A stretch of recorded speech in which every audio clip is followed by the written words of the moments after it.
Beware of the false prophets who come to you dressed as sheep, but inwardly are ravenous wolves. By their fruits you will recognize them. Do people pick grapes from the thorn bushes or figs from thistles? Even so, every healthy tree bears good fruit, but the unhealthy tree bears bad fruit. A good tree cannot bear bad fruit, nor can a bad tree bear good fruit. Every tree that does not bear good fruits is cut down and thrown into the fire. Therefore, by their fruits you will recognize them. Not everyone who says to me, Lord, Lord, will enter the kingdom of heaven, but only he who does the will of my Father who is in heaven. Many will say to me on that day, Lord, Lord, have we not prophesied in your name, and driven out demons in your name, and done many miracles in your name? And then I will declare to them publicly, I never knew you. Depart from me, you who act wickedly. झूठे भविष्यवक्ताओं से सावधान रहो, जो भेड़ों के भेष में तुम्हारे पास आते हैं, परंतु अंतर में वे फाड़ने वाले भेड़िए हैं। उनके फलों से तुम उन्हें पहचान लोगे। क्या लोग झाड़ियों से अंगूर या ऊंट कटारों से अंजीर तोड़ते हैं? इसी प्रकार हर एक अच्छा पेड़ अच्छा फल लाता है और निकम्मा पेड़ बुरा फल लाता है। अच्छा पेड़ बुरा फल नहीं ला सकता और न निकम्मा पेड़ अच्छा फल ला सकता है। जो पेड़ अच्छा फल नहीं लाता वह काटा और आग में डाला जाता है। इस प्रकार उनके फलों से तुम उन्हें पहचान लोगे। जो मुझसे हे प्रभु कहता है, उनसे हर एक स्वर्ग के राज्य में प्रवेश न करेगा, परंतु वही जो मेरे स्वर्ग के पिता की इच्छा पर चलता है। उस दिन बहुत से लोग मुझसे कहेंगे, हे प्रभु, क्या हमने तेरे नाम से भविष्यवाणी नहीं की, और तेरे नाम से दुष्ट आत्माओं को नहीं निकाला, और तेरे नाम से बहुत से आश्चर्य कर्म नहीं किए? तब मैं उनसे खुलकर कह दूंगा, मैंने तुमको कभी नहीं जाना। हे कुकर्म करने वालों, मेरे पास से चले जाओ। हे जीवित अनुग्रहकारी परमेश्वर, तेरा वचन कहता है, मेरे परमेश्वर, obedience is better than a sacrifice. आज्ञाकारिता जो परमेश्वर तेरी ओर हमें धार्मिकता की ओर बढ़ाता है। आज्ञाकारिता जो हमें परमेश्वर तेरी ओर आगे बढ़ना और मसीहियत में आगे बढ़ना सिखलाता है। प्रभु यीशु मसीह का हमारे लिए आना और परमेश्वर की इच्छा को इस धरती पर हमारे लिए पूरा करना, वो सर्वप्रथम परमेश्वर हमारे लिए लर्निंग है, जिसके द्वारा आज हम मसीह में बचाए गए हैं। यीशु मसीह का लहू हमारे लिए बहना और आज हमारे यीशु मसीह को पा लेना सबसे बड़ी आज्ञा का पूरा करना है, जिसके द्वारा मनुष्य जाति बचाई गई है पाप से।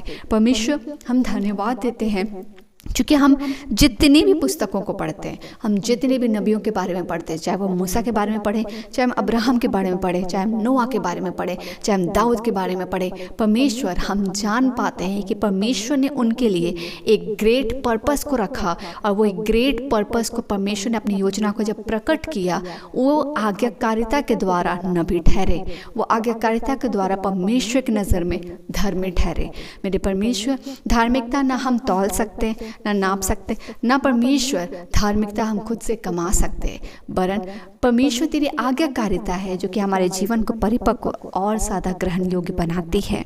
प्रभु जी, हम धन्यवाद देते हैं क्योंकि ये वो समय है पिता जब हम अनगिनत संगति में घुसते हैं, अनगिनत लोगों से मिलते हैं, उतार चढ़ाव आता है, वरन उन सब में अपने मसीही जीवन में परिपक्व रहने का इकलौता मार्ग कि हम परमेश्वर के साथ संगति करना ना छोड़ें, क्योंकि उसकी सहभागिता ही हमें सहायता करती है कि हम जान पाएँ कि सही क्या है और गलत क्या है।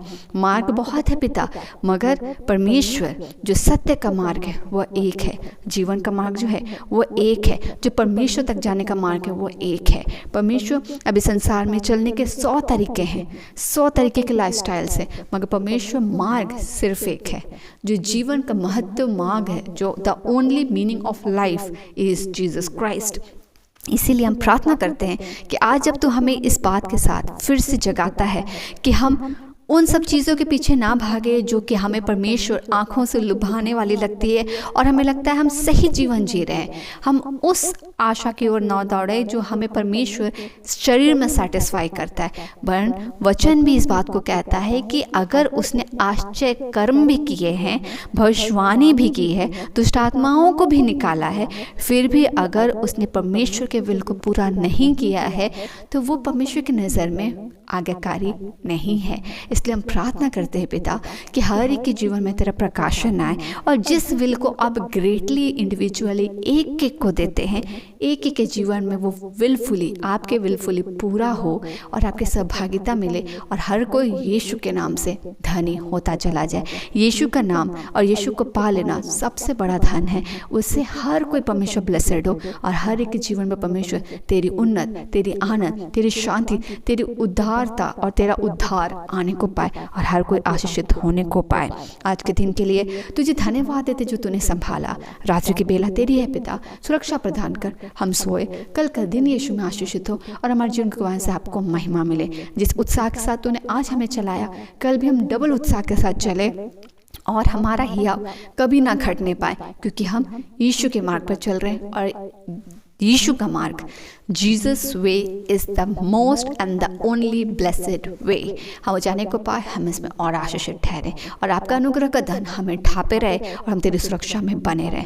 धन्यवाद का भेंट चढ़ाते, आपको धन्य कहते और इन सभी प्रार्थना को मांगते। पिता अनुग्रह सुनिए, स्व के राज में ग्रहण कीजिए यीशु के नाम से, आमीन।